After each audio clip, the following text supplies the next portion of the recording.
Hello and welcome to I24 News World Cup show covering every aspect of the greatest football tournament in the world. And here with me in the studio are football analysts Mutale Spiegler and Yoav Borovic. Hello, gentlemen. Good day.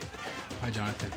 Spain is now the former world champion. Two other former champions will clash tonight. All that and more coming up. Let's get started. We begin with Group A that completed its second round of matches. Croatia beat Cameroon 4-0. The Croatians will qualify to the second round if they beat Mexico in their last match. Cameroon, already without injured Samuel Eto'o, will leave the tournament after their next match against the host Brazil. Now to the biggest story of this World Cup. No one thought Group B would look like this after two matches. The Netherlands and Chile already booked their place in the second round, both with 6 points, and former world champions Spain are now out with 2 losses and a terrible goal difference. They were completely outplayed by Chile, who beat them 2-0 last night at the Maracanã. The Spaniards will now have a lot of time to think about what went wrong. Rav Savir looks back at the historic match in Rio de Janeiro. Thousands of fans in Madrid could just stand and watch on Wednesday evening as the defending champion Spanish national team crashed out of the World Cup after just 2 games. I think, as a friend of mine says, it is heartbreaking. It's a shame. We didn't expect to win the World Cup again, but we thought we would have fought a little more. I think we have to be thankful for everything they have achieved, but they needed to plan a little more, put sentimentality to one side, and with this, the national team would have been a little stronger. Vicente del Bosque's side lost 2-0 to Chile, just several days after an embarrassing defeat against the Dutchmen that left football fans around the world in awe. At the beginning of the match, the Spaniards looked as if they put the first loss behind them and were ready to fight for their right to stay in Brazil. But a few missed opportunities seemed to deflate their confidence even further. And even chances that looked destined for a goal somehow missed narrowly. Nothing was going right for La Roja. And some Spanish fans blame the man at the helm. I think the problem has been the coach. You can't call up people because of their names. It should be for their actions. There are players in the national team who are very, very good, such as Isco, Delefeu, Coquet or Mata, but we have seen him put out people who are getting on in years and who don't perform to the level they did 4 years ago. Meanwhile, halfway around the world, the party was just beginning for Chile fans. Several tens of thousands were at the stadium to witness the end of a Spanish era, and the trip was well worth it for those who made it to the game. Man, I can't feel my heart. We traveled 11 days from Chile on a bus to be here for this. Amazing, man. Great. I always had faith. It was hard, but we did it. We advanced and Spain is eliminated. They're going home. It only took 2 games to determine the fate of the teams in Group B, and there's still one exciting match left before the end of the first stage, a battle between 2 teams responsible for Spain packing its bags. Motele, if this was basketball, I'd say Chile was first to every loose ball. Maybe they're not better on football, but on character, on will, on passion, they just were far better than Spain. You are right to start with Chile because we will speak a lot about the Spanish disappointing side, but Chile just played better. Strong side. They showed us at the first game, but against Australia, everybody was thinking it's normal. Yesterday, they outplayed Spain. Spain was like a great boxer who was knocked down, and the morning after, he should have another game. And they couldn't recover. Not the coach, not the captain, and not the rest of the players. And the question is, maybe it was wrong to base on the team that won the World Cup 4 years ago, won the Euro 2 years ago. But these are players that won everything, not only on national level, but also on club level. They come from Barcelona, Real Madrid, even Atletico. Maybe they're just too satisfied with themselves. Maybe it's hard to motivate them. Jonathan, everything you said is right, but I would take it to the other end. Spain lost the competition, but they are not losers. They finished it like world champions who disappointed everybody. And of course, most themselves, they didn't do well as a team, but they went out like real world champions. No yellow stories, respect to the winning team. They are living together. They came as world champions. They go back home. Some of them will continue the international career. Some of them will say hello, but everybody will remember Spain for the great days and not only for the defeat of this competition. And now you have, let's look at the future of the Spanish team. Euro qualifiers started in about 3 months. Obviously, there are going to be changes. We don't know who the man in charge will be. Probably not Del Bosque, and the squad is going to change for sure. Yeah, they have a lot of talent. We saw them here in Israel a year ago, winning the European Under-21. There's Isco, there's Murata, Thiago, Yeremendi, other strikers. De Gea on goal. De Gea, Negredo, Llorente, a lot of good players. Spain is an empire. We just saw Real Madrid winning the European Cup, playing against Atletico Madrid in the final. We saw Atletico winning the unbelievable championship in Spain. As you said, 2 European championships, 1 world championship. As Motale said, amazing winners. And you also talked about the players that are behind their primes, but how could the coach not play most of them? How could you tell them you're not playing in Brazil? So, but I do agree that the balance should have been a bit better, a bit more younger talent there. But still, you know, this is 2 games. They lost to Holland. They lost Chile. They played not so bad last night. Not so bad. Another interesting point to emphasize, this is the 2nd successive world champion to go out in the group stage, and it's the 3rd time in the last 4 World Cups. Is this by coincidence, or there's more to it? I think that's not so much a coincidence, because I think we see parity. You know, there's competitive nature in the top world football today. There is no clear favorite. We all speak about the Germans, how great they are. They didn't win a big championship tournament for 20 years. We're talking Spain. We have Brazil. We have Argentina. We have Holland. We have we have England maybe pushing up. We have all those very good teams, and this is good for the game. How many times you can win a marathon? Exactly. Yeah. Once, twice, 3 times. Spain did it 3 times, you know. And I would say they finished this marathon walking.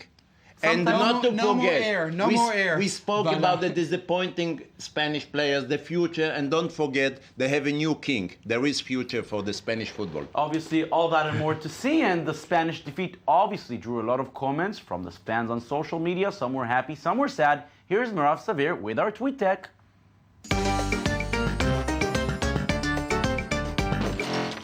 Lots of action across Twitter last night and this morning as fans reacted to Spain's early exit from the World Cup. Some talking about the heartbreak for Spain, but gave credit to Chile, saying it's very sad to see a champion like Spain going home early, but at the same time, Chile played an amazing game today. This isn't the first time we've seen a champion knocked out in the first round, but Spain did set a record and has become the first defending champion to be knocked out of the World Cup just after 2 games.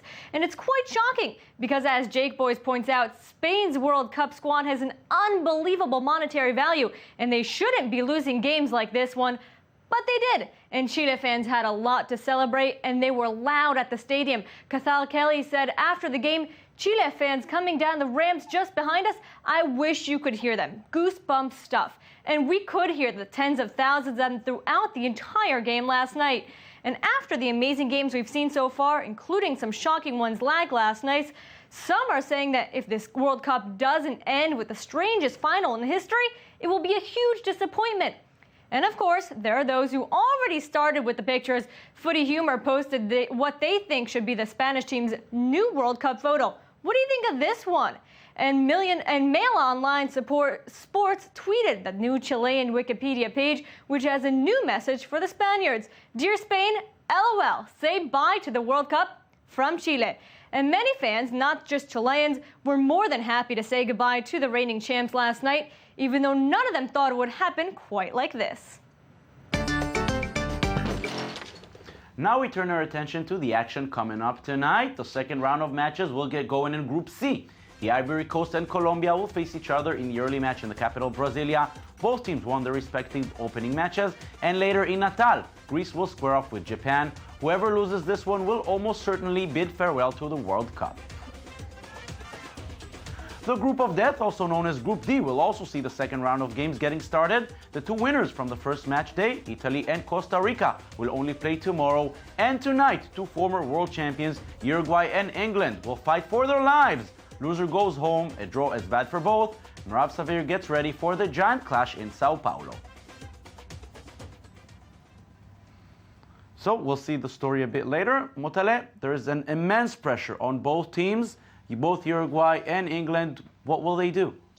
I believe that after both games we saw, England comes as favorites. they show us new players, talented players like Sturridge, Sterling. Rooney is still in this category of young players who can bring his experience. They look to me better, more ready, with a very intelligent manager who is letting them show their talent. And they face a Uruguayan aggressive, disappointed team. And if we go to look for the saver, Suarez, I'm afraid that the same which happened to Cristiano Ronaldo will happen to Suarez. And we'll get back to this discussion in a few minutes. We do want to see Mirav Savir's story, Uruguay against England. Win or go home. That may be the situation for both Uruguay and England tonight as they face off at Arena Corinthians. England will try to rebound from a solid performance against Italy that unfortunately for the Three Lions ended in a loss. And players think their strategy from the first game is worth another try. We've played some very good football. We went out there very positive. We played very good game. It was just those, defining moments of getting a win or getting a result as such, but I don't feel we need to change much. While the players keep their heads held high in Brazil, back in England, the media is fixated on striker Wayne Rooney's performance after he failed to impress against the Italians. An obsession co-captain Frank Lampard says has to end. I think if you take Wayne's name away and you look at his performance and the work rate and the ball he put in for the goal, people might look at it differently. I think we are dwelling on something here that we don't maybe need to look for. I think it's about a team performance. We didn't win the other night, but the minute we start trying to focus on individuals again and again and again, I think it can become a bit detrimental. I think in the squad, behind closed doors, I think we're all looking at trying to win games. On the other hand, the Uruguayans were shocked by Costa Rica 3-1. But there is a bright spot for the Celeste. Striker Luis Suarez, who did not play in the first game, is expected to return to the lineup. He reportedly told Uruguayan publication Ovación Digital he has been training for several days and is 100% ready. And his return may pose an issue for the Three Lions, who are familiar with the prolific Liverpool striker. There is no solution with Luis Suarez. The solution is to defend as well as you can. I don't think with a player of his level of quality, can you decide he can score against this team or that team or different defenders. It's sure to be a battle in Arena Corinthians as both teams fight to remain in Brazil. We saw England losing the first match to Italy, but playing very good football, especially in the first half. Can they repeat that performance tonight, and will that be enough for victory? It's a good question. It's going to be very hard. I think they impressed against Italy, especially in the beginning of the game. They have a lot of talent, like Motale said. Wayne Rooney, one of the best strikers in the world. You have Welbeck, you have Sterling, Sturridge. You have some good players in the midfield. You have Steven Gerrard. But Uruguay also great champion in the last few years, winning the Copa America, going to the semifinals. Maybe a bit like Spain on the way down. Luis Suarez having an amazing season in England, but he's not 100% fit. We saw Cavani score a penalty, also having not such great season in PSG, but a great striker. It's going to be an amazing game because it's a must-win for both teams. They have to play offensively. Now, Ibrahimovic arrived to Brazil, somebody told me, so Cavani will be inspired by him. He wants to show his PSG teammates something. Now, you both mentioned Luis Suarez. Yeah. Is he the savior? We saw Frank Lampard from Chelsea saying, this guy from Liverpool, no one is able to stop him. First of all, he's playing against 5 of his teammates from Liverpool. But as I said before, Ronaldo couldn't do it alone. If Uruguay will not give a strong support, Suarez will do exactly the same what Ronaldo said. He's a great player, but alone, you can't win in that level. I think England are favorites tonight. I think they can even win big. That's something we haven't heard in a long while. England is favorite. But that's, of course, but last few days, the British media is going crazy about Wayne Rooney. There's a lot of criticism because Roy Hodgson played him on the left flank, not as a striker. Rooney said, I don't really want to play there. I want to have more freedom like I have in Manchester United. It's a big question. Rooney might not even start tonight. There's also talks about that.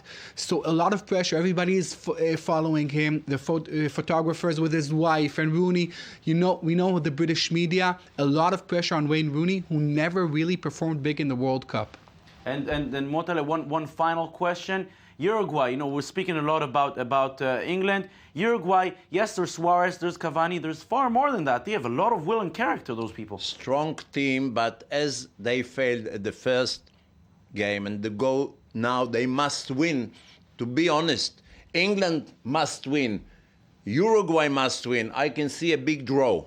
Okay? Well, and a draw, by the way, you say a draw. Will be good for Italy. Yeah, because England plays Costa Rica. So if they draw today, 1 point, Costa Rica, if they beat them 4 points, they go on. Uruguay plays Italy. So Uruguay needs a win even more than England. But a draw is obviously not good for both of them. Motele Spiegler, Yoav Borovic, thank you very much. Thank you. And that's it for us today. Don't forget to watch us tomorrow to cover every subject and every aspect of this World Cup. Thank you very much.